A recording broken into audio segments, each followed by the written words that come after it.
Okay, I know I said a minute, but I'm too excited, so we're going to get started. How's that sound for everybody? Okay, well, welcome everyone. Thank you so much for joining us today. My name is Alex. I am an account executive here at Staffbase, and I will be leading today's webinar of why content is king to driving employee action.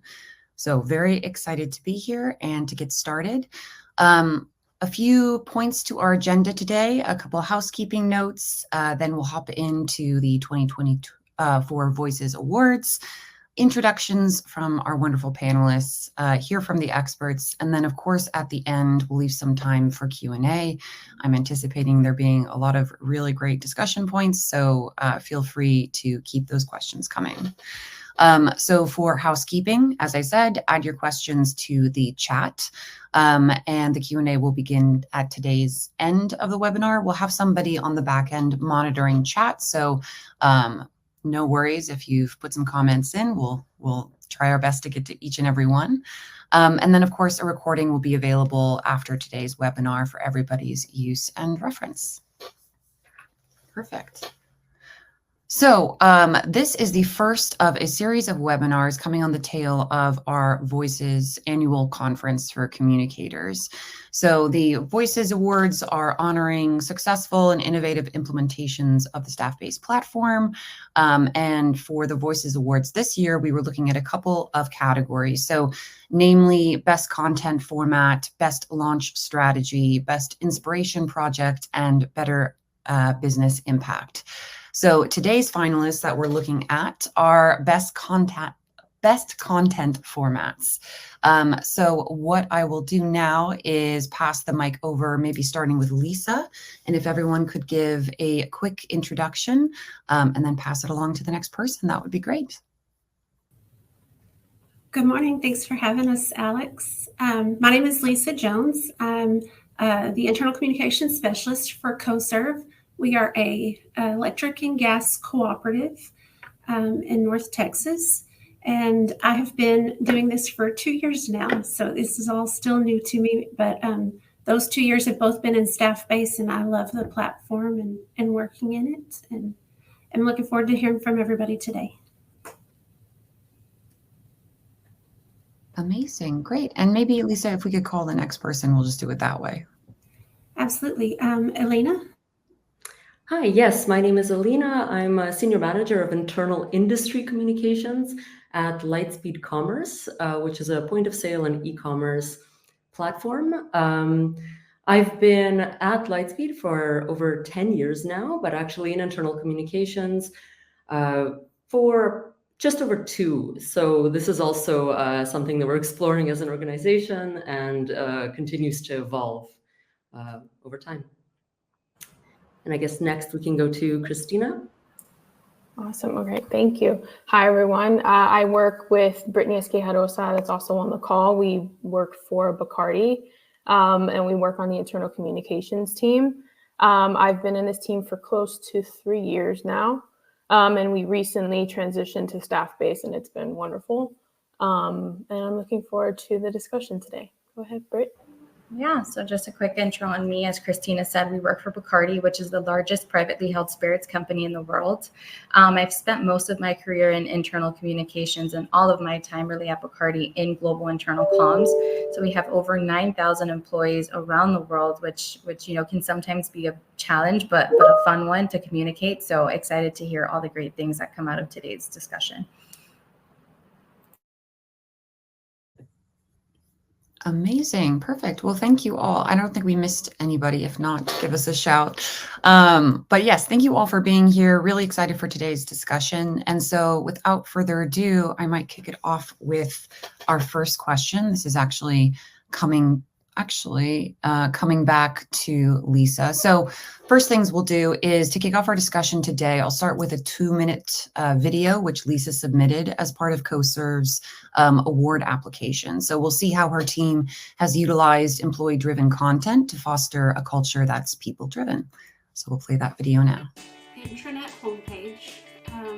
And as you can see, we start the page with a banner for announcements, some internal news, and some quick sources that employees use often.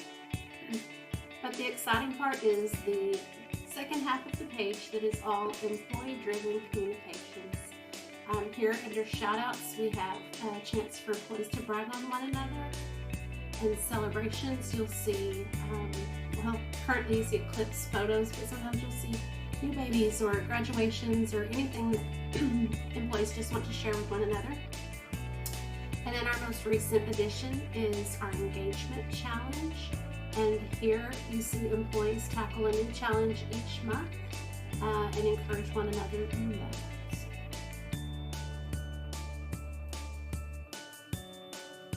This month's engagement challenge has been #5 to 9. What do you do after hours? Employees were challenged to share what their pastimes and hobbies were, what they do when they're not in the office. And it's been a fun way for us to get to know each other a little better this month. Previous engagement challenges have included our January challenge, Dare to Declare Your Goals for the New Year, our Work Buddies Challenge in February, where every employee was partnered with someone new that they needed to get to know throughout the month and share a little bit about their work buddy. Last month's challenge was the Where Does Your Work Take You? Finding out a little bit about the various jobs around CoServ and what each person's job might look like in a given day. And then our current challenge for the month.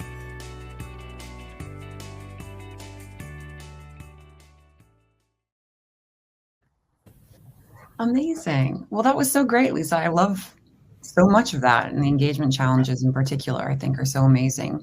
So can you tell us a bit about your content strategy overall at CoServ and maybe the successes that you've experienced thus far? Sure. When I started working at CoServ, it was mostly content driven by the internal communications team. And as we saw some needs and evolved a bit, we started to open up channels for employees to have their bulletin board, so to speak, a place where they could share what's going on in their departments, their teams, and kind of maintain that culture of community that we like to see in our little business. We had such success doing that we thought we'd try something new this year with the engagement challenges, and have put forward a new idea each month for employees to tackle. And I have seen great success. A third of our company is in the field every day. Another 15% works from home. So it just gets a little disconnected sometimes. And Staffbase has helped us to kind of bridge that gap and keep everyone connected, in particular through these engagement channels. Absolutely. Yeah. And I can definitely imagine having that extra sort of people soft touch with the engagement challenges, the cross coagulation of learning about your other coworkers, sharing your private life and what you do after work. I think that's great. Amazing. Absolutely. Perfect. Well, the second question we have for today is going to be for Elina. So, Elina, this was Lightspeed's, I believe, second time applying for the Voices Award. Last year, Lightspeed took home the first place for Best Launch Strategy, and this year you all were a finalist for Best Content Formats. So that's a big congratulations to you, the team, Beth, Lizzie, and folks. Could you tell us more about how your internal strategy has evolved over the past 2 years? Yeah, of course. So as you see on the slide, we're over 3,000 desktop-first employees, tech-savvy employees, and we have offices across the world. We do have remote employees, we have in-office employees. So that I'm just setting the scene for our employee base. It's people from across the world and across different working environments, and we have several key objectives, and they have evolved over the past while. So for the first point, one of our objectives is to bring employees closer to our customers. Our ideal customer profile as an organization has evolved over the last couple of years.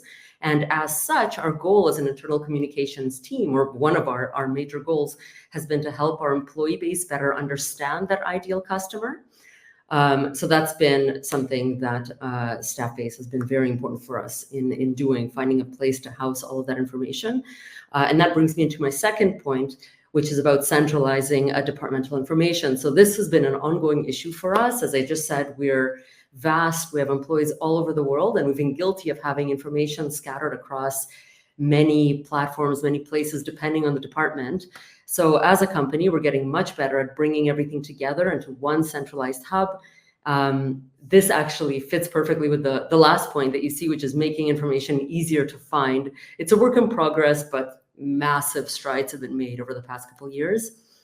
There's also the point about reiterating and clarifying company objectives. So again, as in the case of our updated profile, our updated customer profile, our company objectives have evolved, and with evolving company objectives, we've started working even closer with our executive team to ensure that employees have a crystal clear understanding of the company goals and what's coming up next. And of course, housing so much information, so much evolving critical organizational information is very difficult, and that's where Staffbase plays a massive role. You also see the point about focusing on making content accessible in French. So while we are a global company, the majority of our internal communications happens in English. However, our headquarters is based in Montreal, and legally that means that we absolutely need to ensure that critical employee information is available in French. And Staffbase has been great and very important with that, because the platform basically lets you select the language that you're going to see content in, and that doesn't affect those that want to see everything in English. So while for the time being, we don't provide information in all of the languages that our employees work in, our two core languages are French and English, and we're able to do that with the platform. And that's very important to us from a legal perspective, not only from an excellent employee experience perspective. Yeah, and this is just some visuals that we supplied to show some of the information on what it looks like. I believe this is a news post about something that went out in Canada. Perfect. Yeah, and I would say that at least from my perspective and experience working with Lightspeed as well, you all have been constantly innovating to try to keep up with like the growth that you're having, the type of content that you want to be disseminating. I think that that's been particularly impressive to see, and I'm very thankful that the platform can allow you that sort of flexibility and elasticity that communicators need. So that's great. Perfect. Yeah, exactly. As I mentioned at the beginning, our department actually hasn't been around for that long. We've been growing, but it's only been 2-3 years since we've kind of had this focus on streamlining internal communications and making it more effective. And yeah, the platform has been key, instrumental. Perfect. Well, excited to dig more into that a little later as well. But I think for our last sort of rapid fire question round, we're going to head to the Bacardi team. So congratulations, you took home the award for best content format this year at Voices. Round of applause. So let's start by sharing the, quite frankly, amazing kickoff video your team prepared to launch your custom app and intranet 1B.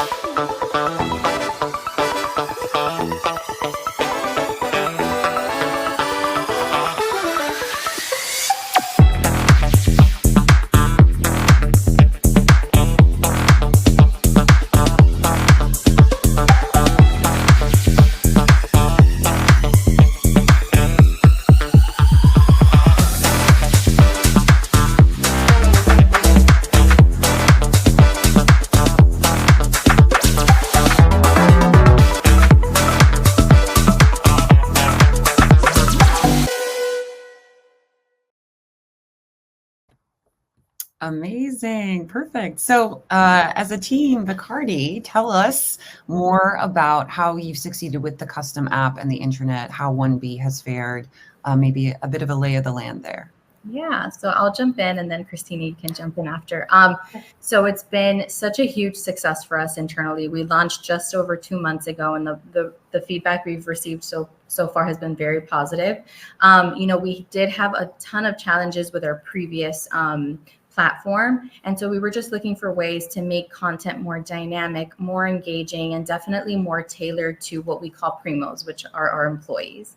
And so, you know, being a global company with over 9,000 employees and a big population of that being in the front line without access to, you know, a computer or a desktop, it was a bit challenging. So having this mobile app has really changed the game for us in terms of communicating with our frontline, making sure they're able to read it in their language, similar to Elina and Lightspeed. You know, we have to customize our content for each of the languages, you know, that our primos speak, right? And so we want the content to feel very much tailored to them. And so, yeah, I think 1B, which is, you know, what we've coined our intranet, is definitely a one-stop shop for our primos to access their resources, anything from business updates to strategy assets, just pretty much anything. We've laid it out in a way that's very visual and easy and intuitive for them to navigate. Kristina, if you want to jump in with anything. I mean, yeah, Brittany, you hit like the major points. I was going to say that Staffbase allows us to be very visual. As you can imagine, Bacardi is a very vibrant company. So our primos like to see very visual assets. So that's one of the functionalities that we truly enjoy, is the customization that we can put onto the pages. We find that primos are a lot more engaged that way. And to echo the translations, that's probably one of the features that we've gotten the most feedback on, because primos feel a lot more included, especially those primos abroad in Europe and EMEA region. They're very happy with it. So yeah, I would say those are some of the great successes we've had with 1B so far. Love it. Yeah. And the visual aspect, obviously, even as indicated in that video, seems to be top billing at Bacardi, which makes sense. So that's amazing. Well, thank you all for sharing your unique experiences. It's so helpful to see, I think, some real world examples of sort of successful content plans or strategies. But I think now maybe we can sort of dig in deeper a little bit. So this is a question for everyone, but I think maybe just based off of what we've heard today, starting with Elina might be good. So looking at the approach to your content strategy and how it might have shifted in the past versus what it is now, especially when you're building out a new department. So maybe we can start with Elina and then circle around. Sure. Well, I can actually go off the example that I gave earlier. So our content strategy has evolved alongside our shift in our customer focus. So we went from mainly targeting a small mom and pop type retail and restaurants to going over a new profile of customers. So more established retailers and restaurants, think 2 to 3 locations, more than 10 employees, kind of larger businesses. And to help employees understand and connect with this new ideal merchant, we've adjusted our internal messaging to basically inspire employees, connect them, ignite their passion for these customers. So examples of that are, you know, sharing customer stories with quotes from them about their use of our product, user-generated content where employees can share their experiences, interactions with our customers. We definitely encourage our employees to interact with our customers and visit these businesses all over the world. As was just mentioned, it's a very visual platform, and we have a big part of our content strategy is sharing the visuals of our merchants, the beautiful businesses they run. Basically, Staffbase lets us house all this content, make it accessible to global employees. You know, we encourage employees when they're traveling to visit these businesses and our users. So yeah, that's a great way to connect our employees globally to the merchants that we work with. A great example. Perfect. And then maybe we can go to Lisa and then round out with Bacardi. In the past, I would say our communications we were the hub for all information given to employees. And so it was very newsy, here's the facts stretched out over a period of time. And we've learned and listened as employees have talked with us and answered surveys and that sort of thing, that there's a lot that comes across their desk in a given day, and it's overwhelming at times. And we've learned or adapted our strategy so that maybe we're a little more intentional. fewer comms, but, packed with all the information they might need, or just maybe a bit more directed, so that, we're respectful of their time. And then that's when they see their compass, we call our Staffbase platform Compass. When they see their compass icon show up, they know, or notifications, they know it's intentional, it's on purpose, we're not wasting their time. Here it is, and they've made it done a good job of making it a priority. The other thing I think, and that we highlighted in our program, was that we're trying to shift more from one-way communication, where it's all coming from us on our team, to more of a two-way platform where employees get to have a voice. And we've seen lots of good feedback from that. And so that's kind of been our biggest strategy this year, is to kind of let the employees contribute a little bit more to what communications looks like corporate-wide. Amazing. And I actually have a quick follow-up if we have a little time on that. Yeah. I'm curious, Lisa, with that shift from top down to more, I guess, horizontal communications, employee to employee, what was the conversation like? Or was there any sort of conversation with like leadership and sort of making that shift away from more didactic communications? Right. Leadership's always cautious, right? That's their role. But I think we've transitioned small. We started with a bulletin board, we're posting that we've got free puppies, to, and then eventually to my kid's Little League game. And then, oh, look, my coworker won an award. And so I think as it's grown, it's gotten a little easier to see that our employees can use it responsibly, and that it is good. And then, Staffbase gives us monitoring tools and our moderator tools. And so I think that's helpful. Does that answer your question? Yeah, that was perfect. I think so. It's like it's enhancing the trust across the platform, and then also within executive leadership. And then we had to learn to trust it. Turning on likes and comments can be scary at times. And my Staffbase advisor pointed out one time, he said, if one person asks that question, 20 other people probably had the same question, and you can answer it right there in the platform for them instead of having to answer it 20 times, right? So it helps everyone, I think, if we can be a little bit more transparent.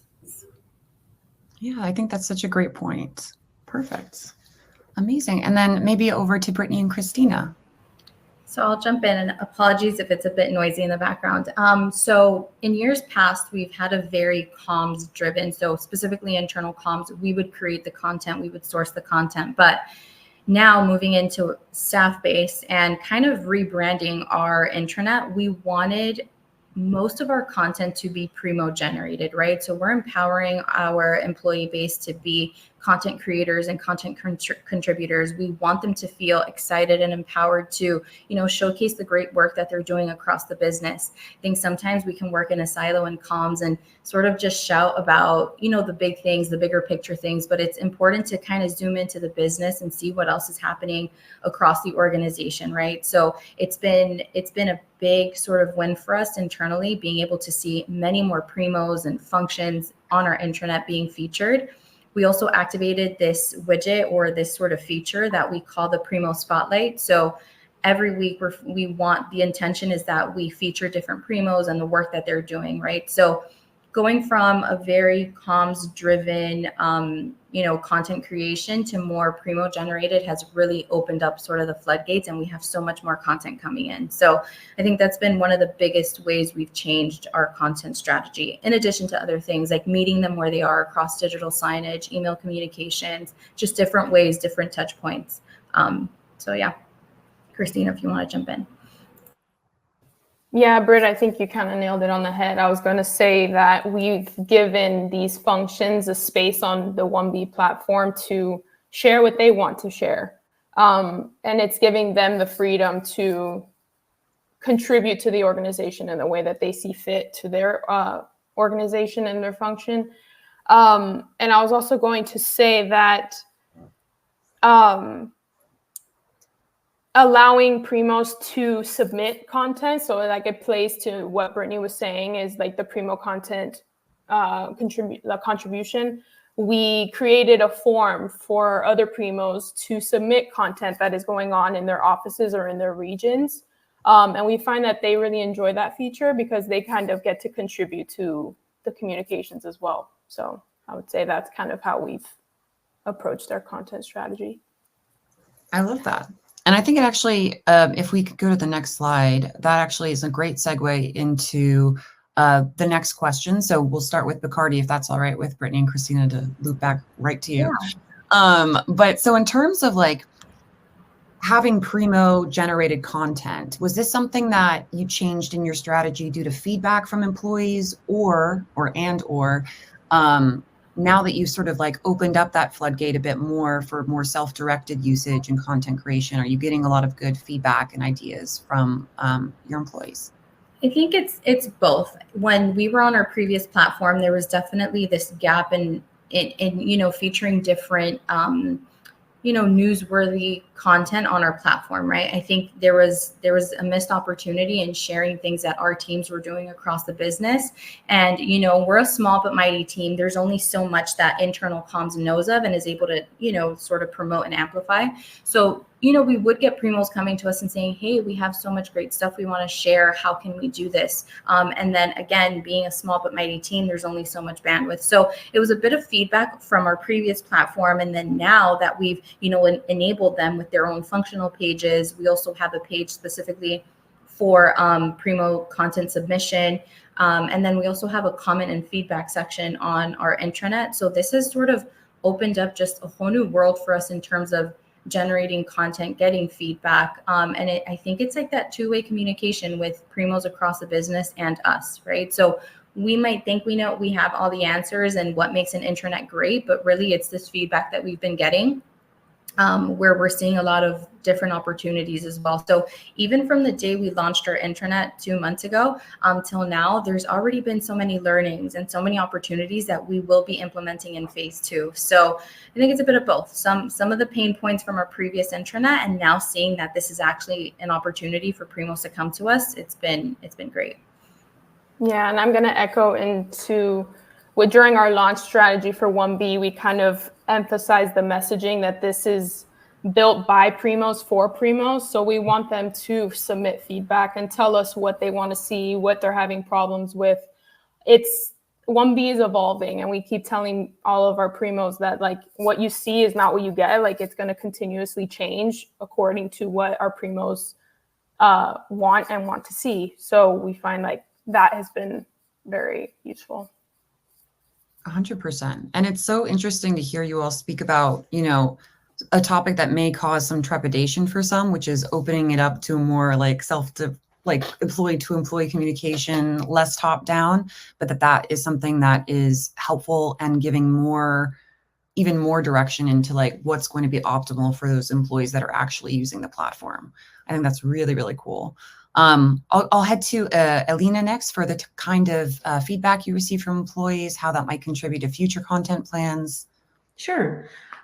This is kind of indirect feedback, but we have been seeing an uptick of basically an understanding for employees around our new customer profile, as I was speaking about earlier. So that tells us that the information is accessible. We're seeing increased visits to these pages. We see that it is working. The way that we're communicating about our customers and where we're placing it, it's effective. We're also seeing that employees are more understanding in terms of the value of having an internal information hub. This wasn't the case before, but now myself and everyone on our internal comms team, we're being approached by more departments to build out their own departmental sections, adding news that they'd like to share with the entire organization. They're basically getting on board. This was sort of a slow process. Nobody was familiar with how it was to have this sort of internal centralized hub, but now it's really starting to become night and day. People want to get their department's information out there. They see the value, which shows us that we're demonstrating that value well. So that's been, I think it's going to continue evolving how we're communicating out to employees. Yeah. Perfect. Yeah, and I think that indirect feedback, as you were saying, is also such an interesting, I guess, metric to dig into as well. Seeing where people have started not only to adopt the platform, as in they go there every day, but adopt it as an integral part of their working day, so that they need to go there. Exactly. And we do have different ways that we understand employees' understanding or like connection to these messages that we're sharing. We have various company surveys where, we basically assess how employees feel about the organization or different components of our strategy. And these things are very informative for us. 100%. Perfect. And then Lisa? Yes, I agree with everyone.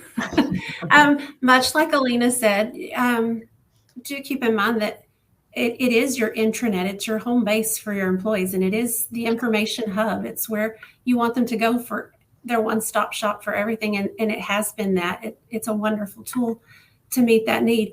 I think probably if I've learned anything, or the thing that I've from feedback, is more than we've had surveys. We listen to what our employees are saying, but anecdotally, listening to the people talk to us in the hall and catch us, and they're enjoying what we're doing this month. For we're playing bingo online, and they love it, and that's what everybody's talking about in the break room,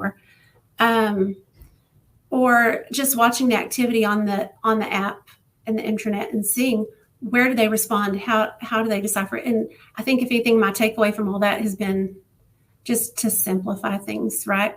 When you can, like sometimes I think it out and map it out so well that I've complicated it.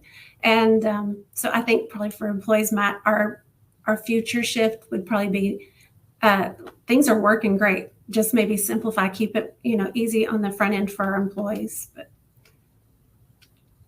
yeah, and I think that once again, you guys are teeing me up quite perfectly for the next set of questions as well.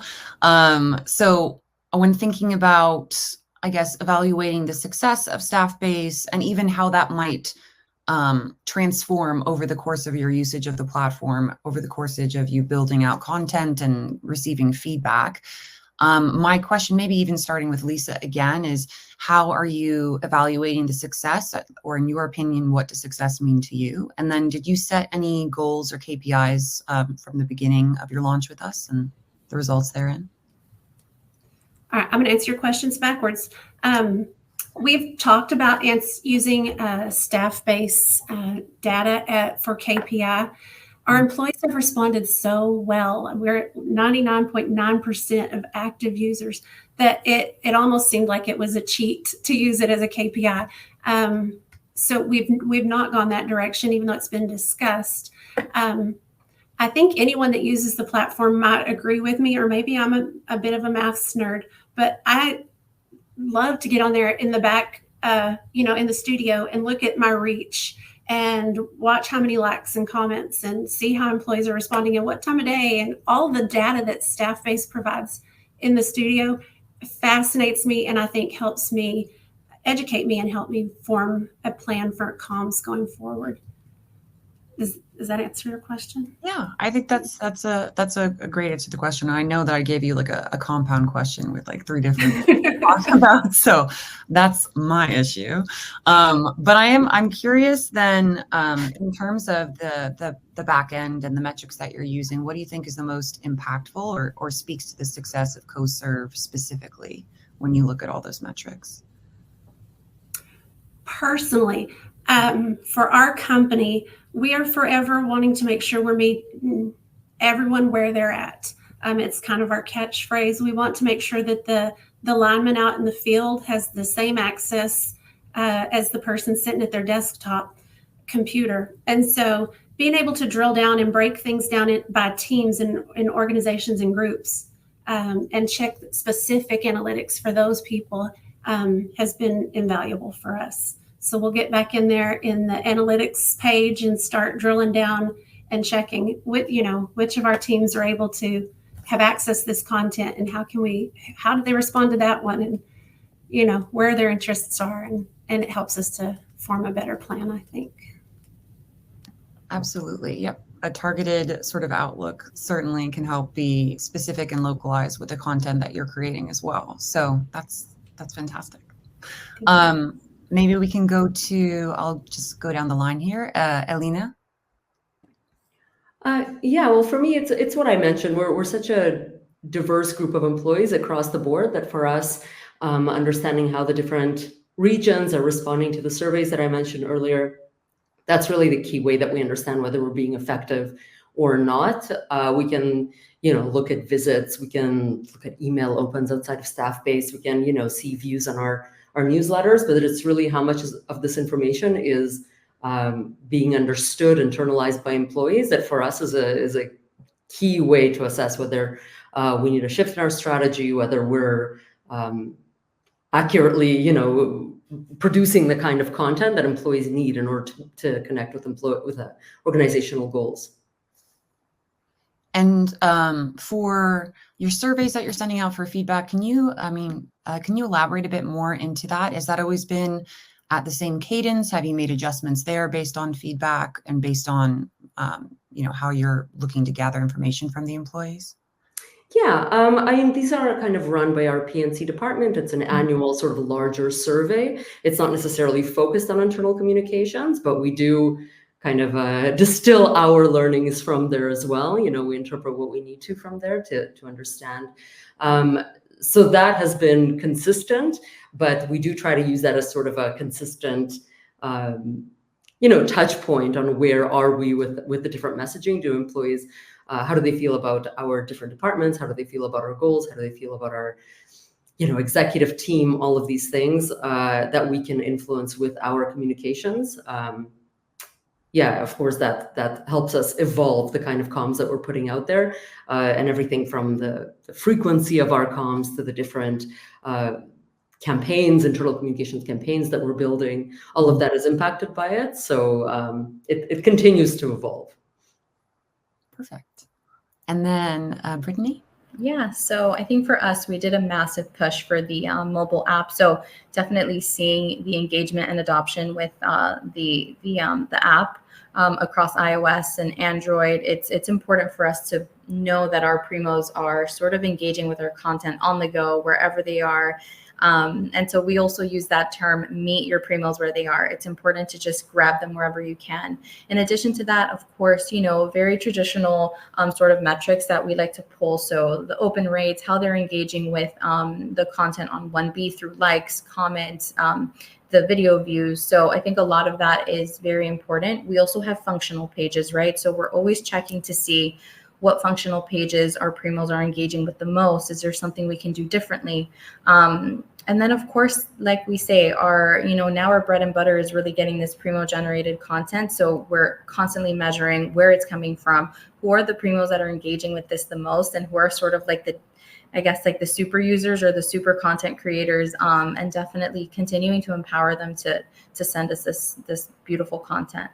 But yeah, I'd say that's it. And I want to echo Lisa's sentiment. The backend analytics are great. I completely agree with you. Our previous platform was not user-friendly in that respect, so I completely agree with you. To echo also what Brittany was saying, the analytics on the backend allow us to see what pages really primos are gravitating towards, which allows us to kind of pivot and shift gears and kind of focus on those pages that are not receiving as much attention or engagement. And that way we can kind of, adjust a few things here and there to make sure that, all the pages are receiving the same love and attention. And we've also realized that adding like a little widget on our webcasts to drive primos to 1B has been super great. We've actually seen jumps, like major jumps in traffic from that. So that's kind of some of the results that we've seen. Love it. Yeah, love to hear that the back end is helpful in that regard. I think looking at the time here, I'd love to sort of pause and give space for any other thoughts or words of wisdom that the team has, what people should be taking away from the webinar in regards to how communication professionals can really leverage their content strategy to the best possible use. And maybe, I'll let whoever wants to jump in with any thoughts.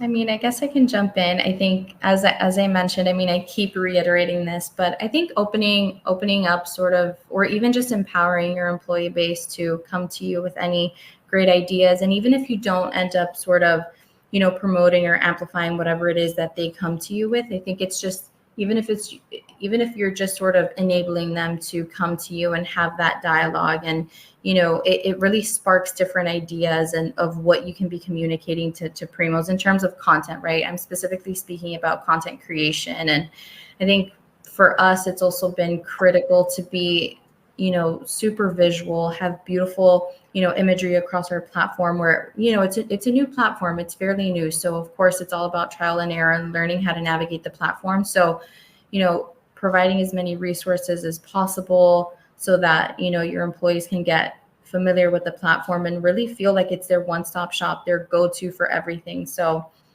I guess that would be it. I could have any kind of just a couple pieces of things that come to mind. And, we've spoken about this a lot in the session. First of all, it's encouraging two-way interactions. So creating that feedback loop, giving employees the opportunity to voice their opinions, ask questions, provide feedback. That obviously is very important to everybody here, to us as well. And yeah, that can help you evolve your content strategy in a way that's the most valuable, of course. And, it's something that I've said 100 times, but it's just been such a game changer for us, is investing in that centralized hub. It's been a game changer, once again, allowing employees to have access to the information they need, a reduced chance of miscommunication, improves efficiency. I mean, the list goes on and on and on, but for us, this has been so important, and we continue to see the value as our employee base gets on board. It's taken us over 2 years to get to this point where we are now, but we can see that it's kind of, a snowballing effect. And I'm very curious how far it'll go over the next year, because I can already see that many departments are changing how they work based on having this new tool. So, Absolutely. I was just thinking of, they have comms that we've had since I started and that were established well before I came, like a weekly newsletter. And I think there's some wisdom in a reliable, dependable communication that employees know what to expect. They know where they can go to for their information. They know they have that hub that we talked about earlier. But I also think it's important to be aware of what the employees, how they respond, and be adaptable. Make your content meet their needs. That is a great point. And I think we also have a question about that a little later on. So I'll circle back to Lisa. Perfect. So we're going to head to our Q&A and head to the chat to see what the questions are from the audience. So the first question will come from Kat. And they said, for employee-driven content on the intranet, how do you all go about reviews for company style/edits? Are you able to edit written content after it has been submitted? I can take that one just because we've been talking so much about it. So we have sort of like a process map, right? So once primos or employees submit their content on the back end, so it's sort of like a Microsoft Forms where they just submit, the title, the description, add any images or video. That then gets, and depending on the region or the function, it goes to a specific content sort of owner, right? So we have different channels on the back end, and it depends where you sit, what function you're contributing for. It'll go to the respective communications lead or functional HR lead. And they have, of course, our brand guidelines, how everything should be written and spelled out. And of course, before anything gets published onto the main page, it definitely goes through like a vetting process and editing process for copy editing and stuff. So there are different people on our team, and even content so we have content owners and then content sort of creators as well that we've tapped that are sort of like our gurus as well and help us, edit the content before it goes live. So we're kind of expanding our team as big as we can so that we have the bandwidth to, receive all of this primo generated content, get it edited and approved, and then pushed live. So that's sort of been something that's worked for us.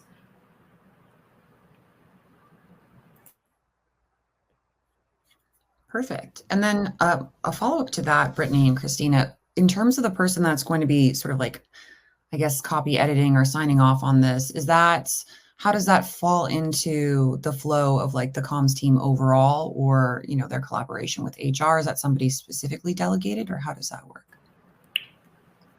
I guess I didn't really get your question. So yeah. So who among the team, I guess, is the person that would be signing off on specific pieces of content and the company style and edit? Gotcha. Okay. Well, we already have sort of an established brand guideline, which is what we call it, our corporate BBI. And so we've supplied that. It's sort of like a toolkit for each of our content owners. From there, they sort of cascade that to their respective content creators, and the people who are helping them copy, edit, and approve the content that's coming in for their respective channels, regions, functions, etc. So, we've supplied them with the tools that they need to then go ahead and copy, edit, and make the necessary changes needed for it to get everyone speaking the same language. Everything looks cohesive on the front end. And so because we're a pretty small team, I mean, we have comms leads in each of our regions. They've also tapped their content sort of creators as well, that they can, train, make sure you have the tools you need to know how everything needs to get approved and signed off. And so that's sort of been our process. That's great, because it also, it is part and parcel with this sort of like unilateral collaboration feel. So it's giving folks, the keys to the car and saying, here are the guidelines. Exactly. That's awesome. Anyone else have anything to add for company and style edits? If not, I did threaten to come back to Lisa with another question. So the second question we have received is, I think, a nice and juicy one. So have you ever had a content plan that just did not land with employees? And if so, how did you pivot? Ouch. Yes, there's some that definitely land better than others, right? Like on our engagement challenges that we've started this year, one comes to mind that I was so excited about. We were going to do, where does your work take you? And I just imagined, our education team and telling us about, being in a classroom at a grade school and, the guy in the field showing us what he does. And I just imagined it was just going to be great. And I got so little feedback on that one. And I was just like, oh, they obviously didn't have my vision of what this could look like.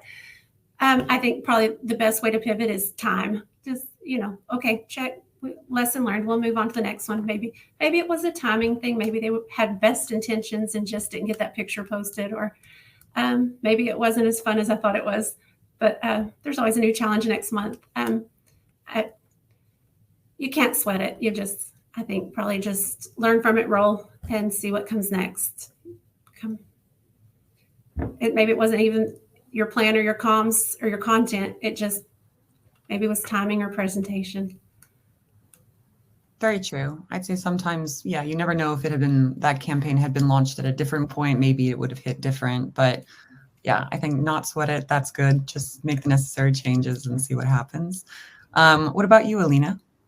Yeah, we've been playing with having a lot more sort of global campaigns, internal campaigns to launch something important internally, kind of like a new strategic project for the organization. And then there was this one particularly important campaign the last fiscal year where we had planned all of these regional Q&A sessions with our executive team to review details that pertain to their region. And then we had these news posts planned from each exec. And it was like this big, juicy thing. And then we honestly just found that it was overkill. Employees weren't hungry for this much information. They weren't attending the Q&As. And honestly, the pivot was pretty simple. We just sort of told them, we think the information is coming across without all of this. We're going to no longer hold this session. If you have any questions, you can submit them here. We'll be reviewing all questions. Very simple, very openly, that we don't think this is necessary. We can tell that employees are not missing information. And so, we kind of created the biggest scenario that we could because we anticipated that's what would be necessary. And then it wasn't. And it was actually completely fine. And in the end, the execs were only happy to not need to do all of this. And then it was great. It was just showed us that we managed to do our job in maybe fewer steps. For sure. And the transparency, I love that as well, to be like, hey, here's what we're getting from you all. We understand and we respect that. So that's great to hear as well. Brittany and Kristina? Let's see. I think for us, sometimes we do get a bit, excited and we want to maybe not over communicate, but there are times where we're asking a lot of our employee base, right? So our primos, whether it's, participate in this sort of competition or, submit content for something that we're doing. I think we have to be very mindful of timing, where we are in terms of the business, so kind of read the room. I think there have been times where we've, done a big campaign asking our employees to maybe submit something because we want to create something, I don't know, whatever it is, a piece of content, but, we get very low engagement. And I think it depends on timing. I think it depends on where people are and what they're doing. So I don't know, there have been moments where we get less engagement than we would hope for the amount of work that was put behind something. But yeah, I guess just thinking of timing, making sure it sort of falls within a time where people have a little bit more breathing room. But yeah, I'd say that. And I would reiterate that because some of these campaigns don't work, it's like Lisa said, don't sweat it. It's kind of take the learnings from it and see how you can adapt and evolve and make it better the next time around. And like Brittany said, it's kind of like pay attention to the timing and see what's happening in the business, because over communicating and inundating like employees' emails is not a great approach. So yeah. Definitely. All right. And it looks as though probably only have time for one more question. So someone wrote, we're considering the switch to Staffbase. Have any of you used a different intranet prior to Staffbase? And if so, how does it compare to how you work now? So maybe even starting with Bacardi again, as you all launched only 2 months ago. Yeah. As we previously mentioned, with our previous platform, there just wasn't an opportunity for customization for highly visual pages. The searchability wasn't great. And so as we were vetting different platforms, it just seemed that Staffbase really met most, if not all, of our needs. I think the biggest piece for us was also the translation component. Having, employees across the world who speak various different languages. And the great thing for us is we've actually, we've sort of activated all the languages for primos to choose whatever language it is that they want to translate the content in or content to. So yeah, I think just searchability, the customization, being able to tailor content to what's relevant for each person across the business has been critical for us. So, and those are all things that Staffbase has enabled us to do. In addition to that, it's a huge cost savings for us in the sense that, we always worked with siloed channels. So we had an email communication platform, our intranet, our digital signage, and they all operated on different platforms. So bringing everything sort of under one roof was a huge win for us. So yeah. Yeah, and I'll just add to that really quickly. We were able to organize our intranet very purposefully, so primos know exactly where to go to find the information that they need. With our prior platform, a lot of the feedback we received was that they had a very hard time finding resources. So that was one of the big call outs for us when we decided to go with Staffbase, was the searchability. And we've received feedback from primos now after launch that it's so much easier to find things, and it makes their everyday work a lot easier. 100%. And, there's so many ins and outs to content strategy, but one of it being organization for sure, and where that content is housed and how easily accessible. So definitely makes sense. Elina? Sorry, yeah, we hadn't used another system, so because of that, I don't have much to contribute here. Or what were you using before? Maybe not an intranet, but were there siloed channels that you were using to communicate similarly to what the Bacardi team was talking about, or? We were using Confluence, Google Drives, nothing in particular. This was the first attempt that we've had at actually having an intranet. That's why it's such an evolving process for us. That's why there's so many learnings, and why we're being so flexible with it, because we're just evolving and learning. Yeah, it's a huge undertaking, especially, and I know that that's probably very resonant with a lot of folks that maybe up until this point, the organization has been reticent to invest in an overall platform, but continually we see as we move forward in time that it becomes something quite essential, like having a G Drive, having Confluence, having a couple of things here and there just aren't going to cut it, especially for a global and diverse workforce such as Lightspeed, for sure. All right. And then Lisa? Like I said earlier, as I came to CoServ, they only had Staffbase. So it's been the only experience I have had. However, I have access to the old stuff. And so I can speak to that a bit in that, like Kristina mentioned, the searchability for employees on Staffbase is remarkable and even improved since I've been here. Now they can drill down in the news search feature and find, a particular channel or a particular author. So I think they're continuing to improve that. Also, Staffbase's analytics, which we touched on earlier, is an invaluable tool, especially as we're presenting to leadership, at how employee communications is being shaped. It's nice to be able to have the data to support our statements. And so the analytics are invaluable. And Staffbase support. As I've rebuilt our intranet and our app, I'll come up with an idea and can't quite figure out how to make it happen. And every time the support comes through and helps me make it happen. So I think Staffbase has been a wonderful tool. Well, I'd love to hear that. And my biased opinion is what a way to leave the session today. That's really lovely to hear. So I just want to thank you all for joining us today. And I want to thank our wonderful panelists for sharing their stories. Lisa, Brittany, Elina, Kristina, excuse me, Lisa again. It's been really, really great to hear more and sort of dig deep into your respective organizations. So thank you so much. It's been an absolute pleasure. The next webinar, for anyone else who's curious, in the Voices Awards series is going to be on July 30th. So if you're watching today and you're already registered, that's amazing. We love you. Thank you so much. You'll receive a join link in your email, much like you did today. There is a QR code on the slide here with a link to share if you'd like to spread the word and help others register. But yeah, we'll see you there. Thank you so much for your time, everyone.